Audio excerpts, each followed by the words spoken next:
And now that we are done with Bellator Paris, we will jump to the UFC Apex in Las Vegas, Nevada, where Lerone Murphy remained undefeated, 14-0 with a draw, and he got the biggest win of his career over the seasoned veteran from lightweight and featherweight, and the current number 12 ranked 145-pounder in the world, as I spit on my screen in front of me here, Edson Barboza.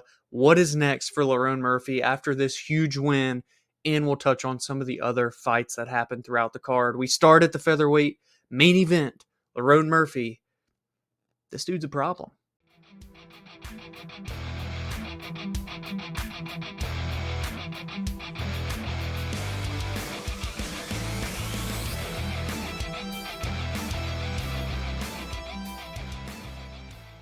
14-0, 7 knockouts, 7 decisions. This one right here, a one-way beatdown of Edson Barboza outside of one very, very legitimate up kick from the ground that Edson Barboza landed at the end of the first round. That had Lerone seriously damaged and wobbled, but luckily it was the end of the round and he had an immediate 1-minute time frame to recover heading into round 2.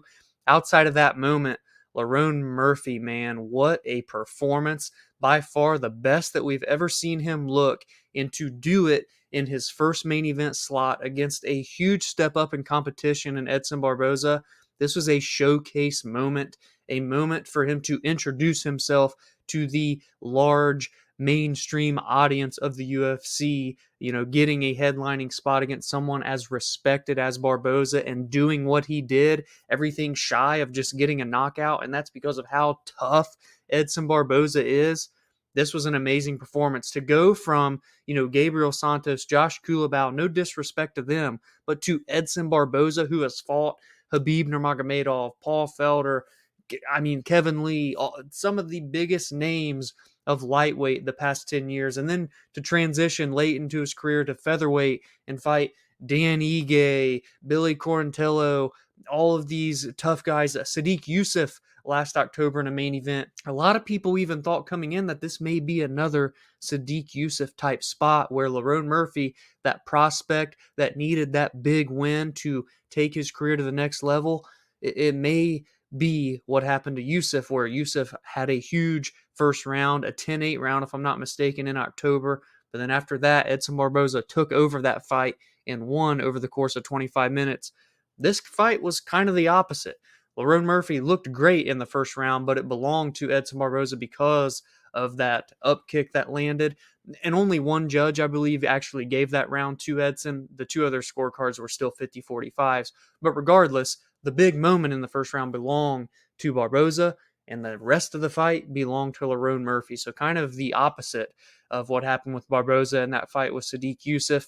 32 years old, 14-0, Lerone Murphy from England. What a story, too. I had to be kind of, reintroduced to the story of Lerone Murphy, having been shot twice in the face, had a very bad biking accident that had him suffer very severe brain injuries, and to be where he is now, undefeated in the UFC at 6-0. This guy has big wins, and maybe not in his last two, but he's, finished Makwan Army Kami. He's beaten Douglas Silva de Andrade, Ricardo Ramos. He does have big wins, but none bigger than this one right here against Edson Barboza. And now he will be introduced to the top 15 rankings of featherweight and should absolutely have his eyes on the prize of a top 10 ranked fighter next. If you look at some of the other guys, though, you have Dan Ige, you have Bryce Mitchell, you have Calvin Kattar. I think any of those three names should be great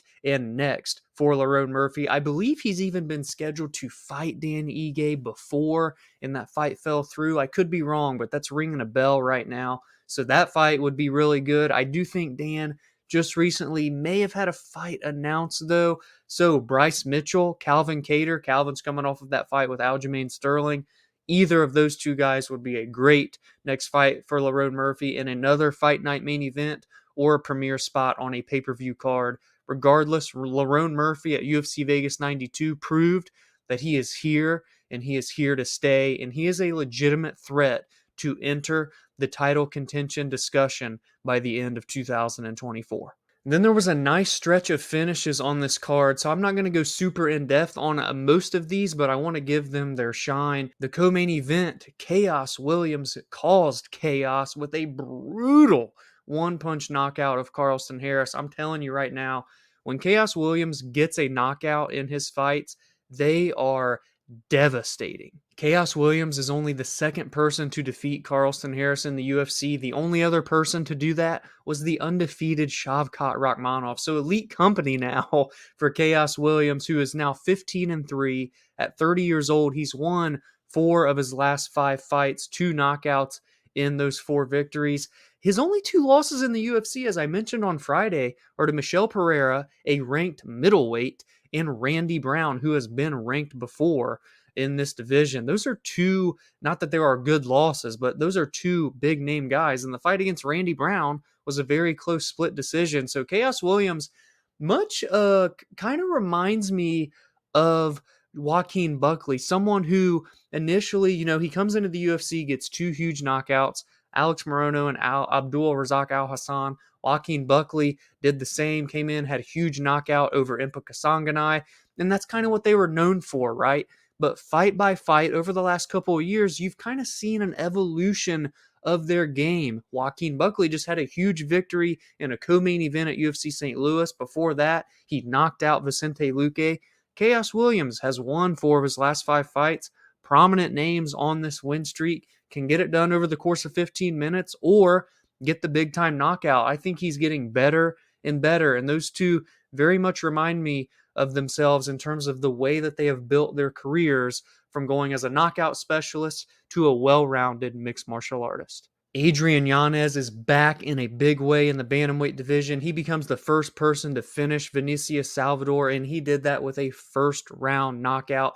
Adrian had lost 2 straight fights to Jonathan Martinez and Rob Font after starting 5-0 in his UFC career. This was a big bounce back for Adrian, and I think he rightfully deserves another top 15 opponent next after getting this bounce back victory. I know it was Vinicius Salvador, someone who's been a flyweight in the past, but come on, man.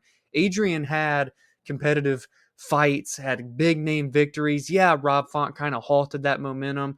Jonathan Martinez proved to be a legitimate top 15 player and has since lost to Jose Aldo. I think Adrian in this stacked bantamweight division is very much still in talks to be a top 15 fighter in the world. This fight I didn't get to see. I actually went upstairs to order dinner and then missed it. Tom Nolan finished Victor Martinez with a TKO knee to the body, and I believe it started in the favor of Victor Martinez from what I was seeing. It didn't start well for Tom Nolan, but it didn't matter because it's not about how you start, it's about how you finish. He got his first UFC victory with a brutal knockout. A lot of people saw that coming. Tom Nolan by KO was probably a very bet prop. This is somebody that I really want to keep an eye on moving forward. Oumar Sy got a submission in the first round over another debutant, George Tuko, I believe is what he is known as well. This guy, Oumar Sy from France, 10-0, 8 finishes, 4 knockouts, 4 submissions at light heavyweight. Oh my goodness, does this division need someone like him on the outside looking in? Only 28 years old, about to enter that prime kind of portion of his career, 6'4", looks like he's chiseled out of marble.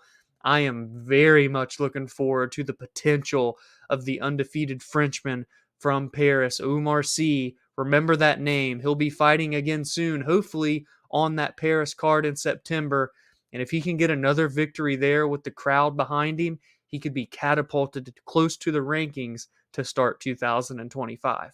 The 12th ranked Angela Hill in her 30th professional fight, her 25th UFC fight, still getting the job done and still making history because she has the most wins in strawweight history with 11, and she just now got the first submission victory of her career at 39 years old. She defeats the number 9 ranked Luana Pinheiro, who has now dropped back-to-back fights against Angela Hill and Amanda Ribas. And Angela Hill, at this age and at this point in her career, to re-enter the top 10, is now on a 2-fight win streak, has won 4 of her last 5 fights. What more can you say about Angela Hill? You have to be one of the best fighters in the division to beat her. Mackenzie Dern, Virna Jandiroba, Amanda Lemos. I mean, those are all people that have either challenged for a title, main evented cards, been close to the top 5, been close to challenging for the title. I mean, she only loses to the best of the best, and the people that are kind of fed to her, looking to crack into the rankings or to make that next step up, to bounce back. If you're Luana Pinheiro, she beats them time and time again. And last but not least, I cannot end the discussion without talking about Melissa Gatto, someone who I was very high on when she entered the UFC in the flyweight division. That was back in August of 2021. She started her UFC career with 2 back-to-back TKOs, then suffered 2 back-to-back losses. Tracy Cortez and Ariane Lipsky, 2 women that are ranked in the top 15 of the 125-pound weight class. Now she takes on Tamires Vidal up at bantamweight, 135 pounds, dominates this fight from the opening bell, and got the TKO punch to the body 37 seconds into the third round. Melissa Gatto, 28 years old, 9-2, 7 finishes. I was very high on her at flyweight, and while she said that she may go back down or go back and forth, if she stays at bantamweight, that is a very fresh breath of air for this division, a division that desperately needs new names and new faces to enter the top 15. If I'm Gatto, I'd maybe debate on sticking around at 135 for a couple more fights, because it won't take long for her to enter top 5 title discussions. So let me know in the comments below what you thought of UFC Vegas 92, what you thought of Lerone Murphy's huge moment in the main event slot to get that victory over Edson Barboza, and everything in between. If you enjoyed this recap, please be sure to drop a like and subscribe to the channel if you are new, so you never miss my recaps of the most meaningful results every single week, alongside with my breakdowns of the best storylines heading into every card, and my thoughts and opinions on breaking MMA news and fight announcements. Join the community on social media at the BAJ MMA, and follow along your favorite audio listening platform. If you like one long form audio podcast, they release every Friday and Monday on Spotify, Apple, and many more. Have a great rest of your day, and I will see you in the next video.